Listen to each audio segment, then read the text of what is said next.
लालमपुर में बबलू एक गरीब लोहार था। वो और उसकी बहू पीलू लोहे के औजार का काम करते थे। फिर बबलू उन औजारों को बाजार में जाकर बेच देता था। बबलू का बेटा बंटी लोहारी के काम को बिल्कुल भी पसंद नहीं करता था। उसे एक दिन बहुत बड़ा बिजनेसमैन बनना था और वो अपने पिता की एक भी बात नहीं मानता था। एक दिन बबलू की तबीयत बहुत खराब हो जाती है। वो बंटी को बुलाकर कहता है, बेटा बंटी, हमारा खानदानी काम है लोहारी का। तू पता नहीं किस दुनिया में है, जमा जमाया काम है, इसे आगे बढ़ा। मैं तुझे पुरखों की निशानी देना चाहता हूँ। ये ले लो, ये है वो लोहे का तवा जिससे मेरे पिताजी ने काम शुरू किया था, घर के लिए बनाए थे वो ये तवा। हम यही काम करके अपने घर के लिए रोटी कमाते हैं। अब मैं ज्यादा दिन नहीं रहूँगा, तू इसे ले और अपनी कमाई कर। क्या पिताजी,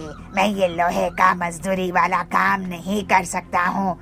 इतने साल काम करके जायदाद के नाम पर हमारे पास क्या है, ये लोहे का तवा। मैं बड़ा आदमी बनना चाहता हूँ, इस काम से नफरत करता हूँ। मैं कभी भी इसे बड़ा आदमी नहीं बन पाऊंगा।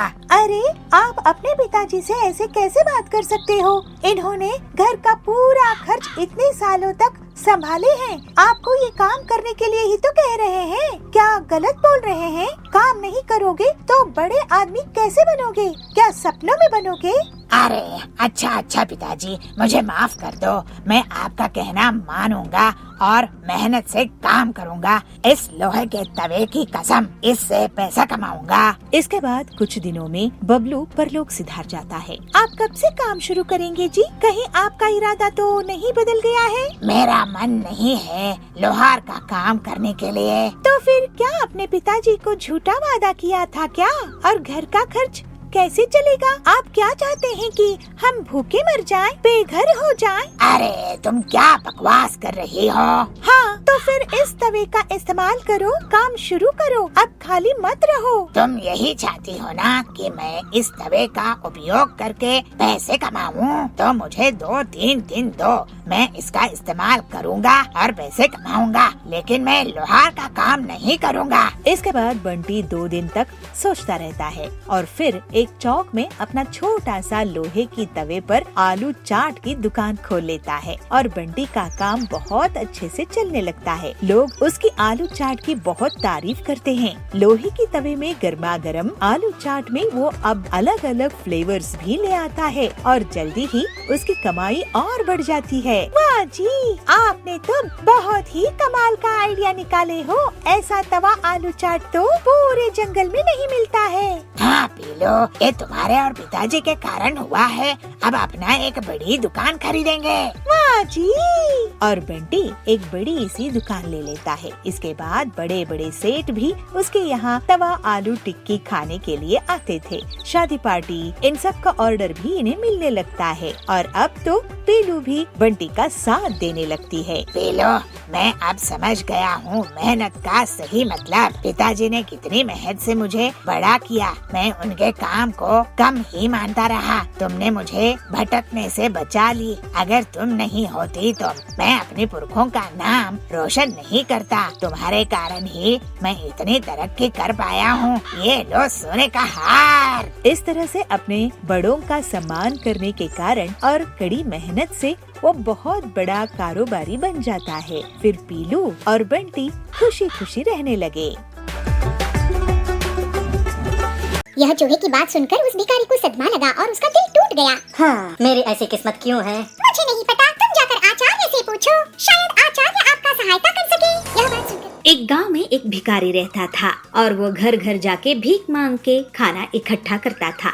मगर हर दिन वो जब वापस घर आता था तो उसका खाना गायब हो जाता था। मगर एक दिन इसकी खाना चुराने वाली चूहे को उस भिखारी ने पकड़ लिया। ओहो चूहे, तुम मेरा खाना क्यों चुरा रही हो? मैं तो एक भिखारी हूँ, जाकर अमीरों के खाना चुराओ। अरे ये तो मेरी भाग्य में है कि मैं तुम्हारे यहाँ से चुराऊं। मगर क्यों? क्योंकि ये तो तुम्हारे भाग्य में है। तुम कितना भी भीख मांगो या कितनी भी इकट्ठा करो, मगर तुम इतना ही रख पाओगे। यह बात सुनकर वह भिखारी यात्रा पर निकल पड़ता है। आचार्य को मिलने के हेतु। और ऐसे दिन भर चलते चलते और शाम को वह एक धनवान के घर पहुंच जाता है। बहुत थकान से वह वहीं पर रात बिताने की तय करता है। तो जाकर वह उस घर की दरवाजा खटखटाता है। ओ भाई साहब, अंधेरा हो रहा है और मैं इस जगह पे नया हूँ। क्या आपके आंगन में मैं रात बिता सकता हूँ? ठीक है, कोई बात नहीं, अंदर आ जाओ। जैसे भिखारी अंदर आता है तो वह इंसान उसको पूछता है, अरे भाई, कहाँ पर निकले हो और इतनी रात गए क्यों यात्रा कर रहे हो? ओह, मैं आचार्य जयसूर्या से मिलने चला हूँ। मुझे उनसे एक सवाल पूछना है। भिखारी की बात सुनते हुए वहाँ पे आई हुई उस धनवान की पत्नी पूछती है, क्या हम आचार्य से पूछने के लिए एक सवाल तुम्हें दे सकते हैं? ओह, क्यों नहीं, बताइए मेम साहब, आपकी तरफ से मैं यह प्रश्न भी पूछ लूँगा। हमारी एक बेटी है जो बोल नहीं सकती, हम ऐसा क्या करें कि वो बोल सके? अगले दिन उठकर वह भिखारी उन्हें धन्यवाद कहता है और यह कहता है कि आचार्य से उनकी सवाल का हल जरूर पूछेगा और अपनी यात्रा जारी रखता है। और उसको सामने पहाड़ नजर आते हैं और वह चिंता करते हुए यह कहता है, हे भगवान, मैं इन पहाड़ों को कैसे पार करूं? तभी उसके सामने एक जादूगर दिखता है। भाई साहब, क्या इस पहाड़ को पार करने में आप मेरी मदद कर सकते हैं? क्यों नहीं, मेरी छड़ी पर चढ़ जाओ। उसकी बात सुन के भिखारी उसकी छड़ी पर चढ़ जाता है और वह जादूगर अपनी छड़ी पे बिठाकर उस भिखारी को पूरी पहाड़ पार कराता है। उसके बाद उस जादूगर ने, अरे भाई, तुम कहाँ जा रहे हो? मैं आचार्य जयसूर्या से मिलके अपने भाग्य के बारे में पूछना चाहता हूँ। अच्छा, क्या मैं भी एक सवाल दे सकता हूँ आचार्य को पूछने के लिए? मैं कितने सालों से स्वर्ग जाने की कोशिश कर रहा हूँ और मेरी शिक्षा के अनुसार अब तक मुझे स्वर्ग पहुँच जाना चाहिए था। मुझे स्वर्ग जाने के लिए क्या करना होगा? क्या ये सवाल पूछ सकते हो? हाँ हाँ, मैं आपका भी सवाल उनसे पूछूंगा। जैसे ही वो आगे चला जाता है तो एक नदी पार करने की रुकावट उसे मिलती है। ओहो, अब इस नदी को मैं कैसे पार करूं? तभी उसे एक बड़ा कछुआ मिलता है और उसे अपनी पीठ पर बिठाकर नदी पार कराने की कोशिश करता है। जैसे नदी पार करते रहते हैं तो कछुआ पूछता है, तुम कहाँ जा रहे हो? मैं आचार्य जयसूर्य से मिलने जा रहा हूँ अपने भाग्य के बारे में पूछने के लिए। क्या मेरा भी एक सवाल पूछ सकते हो? क्यों नहीं, जरूर पूछूंगा। मेरा सवाल है, मैं 500 सालों से एक ड्रैगन बनने की कोशिश कर रहा हूँ और मेरे शिक्षा के अनुसार अब तक मुझे एक ड्रैगन बन जाना चाहिए था। धन्यवाद प्यारे कछुए, मुझे नदी पार कराने के लिए। भिखारी कछुए को धन्यवाद कहते हुए और आगे बढ़ता है। आखिरकार वह भिखारी आचार्य जयसूर्या के कुटीर पहुँच जाता है। हाँ, पहुंच गया मैं। अब तो मैं आचार्य जी से मिलकर ही रहूंगा। सबके सवालों को अपने जहन में सोचते हुए वह भिखारी अंदर पहुंचता है और आचार्य को सादर प्रणाम करता है। आचार्य, आप कृपया मेरा नमस्कार स्वीकार करें। मैं बहुत दूर से आया हूँ आपसे कई सवाल पूछने के लिए। क्या मैं पूछ सकता हूँ? बेशक पूछो वत्स, मगर मैं सिर्फ 3 सवाल का जवाब दे सकता हूँ। यह सुन के भिखारी हैरान रह गया क्योंकि उसके पास 4 सवाल थे। पर मेरे पास तो 4 सवाल है, मैं क्या करूँ? यह सोचते हुए बहुत आलोचना करता है। पहले वो कछुए के बारे में सोचता है जो 500 साल से ड्रैगन बनने की कोशिश में नदी में रह रहा है। बेचारा कछुआ गहरे नदी में कैसे जी पाएगा? फिर वो जादूगर के बारे में सोचता है जो हजारों सालों से स्वर्ग जाने की कोशिश कर रहा है। ओहो, 1000 साल तो बहुत लंबे होते हैं, उसे तो स्वर्ग जाना चाहिए। उसके बाद वह लड़की के बारे में सोचता है जो पूरी जिंदगी बिना कुछ बोले जी रही है। हाँ, पूरी जिंदगी बिना कुछ बोले जीना, ये तो असंभव है। फिर वो अपने बारे में सोचता है, मैं तो एक भिखारी हूँ, मैं जहाँ भी भीख मांग सकता हूँ। मेरे लिए कुछ नहीं बदलेगा, मगर उन लोगों के लिए बहुत कुछ बदल सकता है। यह सोचते सोचते उसको अपनी समस्या दूसरों से छोटी लगने लगी और इसलिए उसने उन तीनों की सवाल पूछने की फैसला किया। कछुआ ड्रैगन बनने के लिए अपने ढांचे से बाहर आना होगा। उसने मोह त्याग दिया तो वो जरूर ड्रैगन बनेगा। भिखारी की पहले प्रश्न को तो उत्तर मिल गया। दूसरी प्रश्न भिखारी पूछता है, जादूगर के बारे में। तो आचार्य ऐसे उत्तर देते हैं, जादूगर को छड़ी की मोह छोड़ना पड़ेगा। छड़ी के ऊपर उसका मोह ही उसे स्वर्ग जाने से रोक रहा है। जादूगर का भी हल मिलने के बाद वह लड़की के बारे में प्रश्न पूछता है। तो बिना बोलने वाले लड़की का क्या? लड़की जरूर बोल पाएगी जब वो अपने हमसफर से मिलेगी। धन्यवाद आचार्य जी। आचार्य जयसूर्या उसको आशीर्वाद देते हैं और मुस्कुरा के उसे विदा कर देते हैं। वह भिखारी आचार्य को प्रणाम करके अपने घर के ओर निकल पड़ता है। नदी के पास वह कछुआ भिखारी को फिर से मिला। क्या तुमने मेरे सवाल का जवाब पूछा?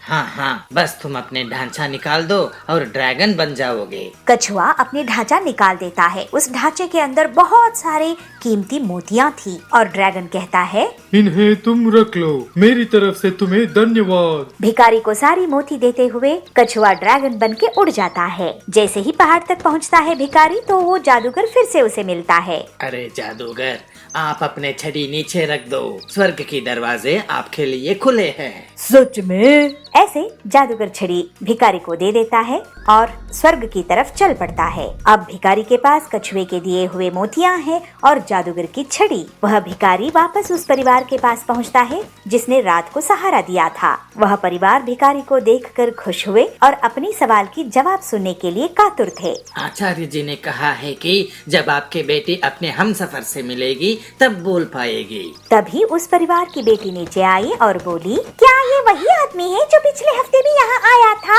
उस लड़की की माता पिता हैरान हो गए और वो भिखारी की तरफ देखते हैं और तय करते हैं कि यही इस लड़की की हमसफर है। माता पिता ने इन दोनों की शादी तय कर दी और वो हमेशा खुश रहे। और उस कढ़ाई से सब्जी तब तक खत्म नहीं होती जब तक कि सभी ग्राहक खा नहीं लेते थे और उस कढ़ाई को उठाने की कोशिश करने लगते हैं। वो साधु बाबा कोई और नहीं थे, हनुमान जी ही थे। महादेवपुरी गांव के जंगल में पीलू अपना एक छोटा सा पराठे का ठेला चलाती थी। वो बहुत गरीब थी और उसका पति बंटी कबूतर फर्नीचर रिपेयरिंग का काम करता था। पीलू चिड़िया और बंटी दोनों हनुमान जी की भक्ति किया करते थे। वो लोग हर दिन हनुमान जी को भोग लगाते थे और राम नाम का जाप किया करते थे। एक दिन बंटी जब काम से लौट रहा था तब उस पर कुछ अनजान गुंडे हमला कर देते हैं और वो बुरी तरह से घायल हो जाता है। कालू कौवा भी पीलू की दुकान के सामने अपनी खाने की दुकान चलाता था। वो ये सुनकर बहुत खुश होता है कि पीलू के घर मुसीबत आई है। हे हनुमान जी, ये क्या हो गया? इन्होंने किसी का क्या बिगाड़ा था? अब आप ही हमारी सहायता कीजिए। पीलू, दुखी मत हो, हनुमान जी के कारण ही मैं बचा हूँ, नहीं तो मेरी जान भी जा सकती थी। जी, आप सच कह रहे हैं। मुझे भक्ति में शक नहीं लाना चाहिए। मैं थोड़े गहने बेच कर आती हूँ जिससे आपका इलाज हो सके, क्योंकि अब मुझे भी थोड़े दिनों तक दुकान बंद रखनी पड़ेगी आपकी देखभाल के लिए। तो गहने बेचने से कुछ पैसे घर के काम भी आ जाएंगे। मैं तुम्हारे लिए और गहने बनवा दूंगा पीलू, मुझे बहुत बुरा लग रहा है। आप किसी बात की फिक्र मत कीजिए, हनुमान जी हमारे साथ है, बस यही काफी है। पीलू गहने बेचने के लिए जाती है, लेकिन बीच रास्ते में उसको वही अनजान लुटेरे मिलते हैं और उसे गहने लूट लेते हैं। पीलू उदास मन से एक पेड़ के नीचे रोने लगती है। तभी वहाँ एक साधु आते हैं। बेटी, क्या हुआ? क्यों रो रही है? पीलू उन्हें पूरी बात बताती है कि उसके घर के कैसे हालात है। रो मत, तुम तो राम का नाम जपने वाली हो। मुझे राम नाम जपने वाले बहुत प्रिय है। ये लो एक कढ़ाई, इसमें तुम खाना पकाओ और अपनी दुकान में बेचो। इससे तुम्हारी मुश्किलें दूर हो जाएंगी। पीलू उस कढ़ाई को ले लेती है और घर जाकर बंटी से पूरी बात कहती है। फिर वो कढ़ाई में खाना बनाकर सबसे पहले हनुमान जी को भोग लगाती है। ये तो हमारे घर बहुत बड़ी मुसीबत आ गई है पीलू। वैसे भी हमारा खर्चा बड़ी मुश्किल से चलता था, अब तो ऊपर से गहने भी लुट गए। लेकिन अच्छा हुआ कि साधु महाराज मिल गए। हो सकता है उन्हीं के आशीर्वाद और हनुमान जी की कृपा से सब ठीक हो जाए। मुझे पूरा विश्वास है जी। फिर पीलू उस कढ़ाई में अपनी दुकान में सब्जी बनाना शुरू कर देती है, जिसको खाकर सभी उसकी बहुत तारीफ करते हैं। और उस कढ़ाई से सब्जी तब तक खत्म नहीं होती जब तक कि सभी ग्राहक खा नहीं लेते थे। पीलू ये देखकर हनुमान जी को और उस साधु बाबा को याद करती है। आपकी बहुत दया है हनुमान जी। जय सिया राम, जय सिया राम, जय सिया राम। अब बेटी पीलू, कितनी स्वादिष्ट सब्जी बनाई हो। ऐसी सब्जी हर रोज तुम हमें खिलाया करो। तुम्हारे हाथों में तो जादू है। हाँ हरिया भाई, ये कमाल तो सिर्फ पीलू दीदी ही कर सकती है। इनके खाने की जितनी तारीफ की जाए कम है। मेरे घर के लिए 5 प्लेट खाना पैक कर दो पीलू दीदी। पीलू की दुकान में कमाई होती देखकर कालू कौवा बहुत जलने लगता है। वो पीलू को नुकसान पहुंचाने के बारे में सोचता है। इसकी दुकान तो अब जोर शोर से चलने लगी है। मुझे इसकी काट निकालनी पड़ेगी, नहीं तो मेरी दुकान बंद हो जाएगी। इसके पास ये चमत्कारी कढ़ाई आई है कहाँ से? इसको मैं चोरी करवा लूंगा, उसके बाद ये लोग भिखारी हो जाएंगे। कालू उसी रात को उन अनजान बदमाशों से मिलता है और उन्हें पीलू के घर से कढ़ाई चुराने के लिए पैसे देता है। पीलू अपने घर में हनुमान जी की आरती करती है और बंटी को दवाइयाँ खिलाती है। इसके बाद दोनों पति पत्नी राम नाम का जाप करते हैं, खाना खाते हैं और वो सो जाते हैं। उनके घर अनजान बदमाश घुसते हैं और चुपचाप झांक कर देखते हैं। बंटी और पीलू आराम से सो रहे थे। वो सब अंदर आते हैं और उस कढ़ाई को उठाने की कोशिश करने लगते हैं, लेकिन तभी वो कढ़ाई अचानक से बहुत बड़ी हो जाती है और वो सारे बदमाश उस कढ़ाई के नीचे दब जाते हैं और चीख उठते हैं। अरे ये तो वही बदमाश है जिन्होंने मेरे गहने लूटे थे। पीलू की चिल्लाना देख बंटी उठता है और देखता है इन्हीं लोगों ने मुझ पर हमला किया था। ये लोग साधु बाबा जी की चमत्कारी कढ़ाई चुराने आए थे। वो साधु बाबा कोई और नहीं थे, हनुमान जी ही थे। उन्हीं के ऐसे चमत्कार हो सकते हैं। हमें माफ कर दो हनुमान भक्तों, हमें तो कालू ने तुम्हारे यहाँ भेजा था। और फिर पीलू और बंटी पुलिस को बुलाते हैं और पुलिस उन बदमाशों को और उनके कहने पर कालू को पकड़कर ले आती है। बंटी और पीलू हनुमान जी से प्रार्थना करते हैं। हे हनुमान जी, आपकी दया अपरंपार है, आपकी जय हो। जय सिया राम, जय हो। कालू अपने लालच के कारण जेल में जा चुका था। बंटी और पीलू अपनी मेहनत और हनुमान जी की भक्ति करते हुए दुकान चलाते हैं और उस कढ़ाई में खाना बनाते हैं। वो लोग हर रोज अब गरीब लोगों को मुफ्त में खाना भी देते थे और हंसी खुशी रहने लगते हैं।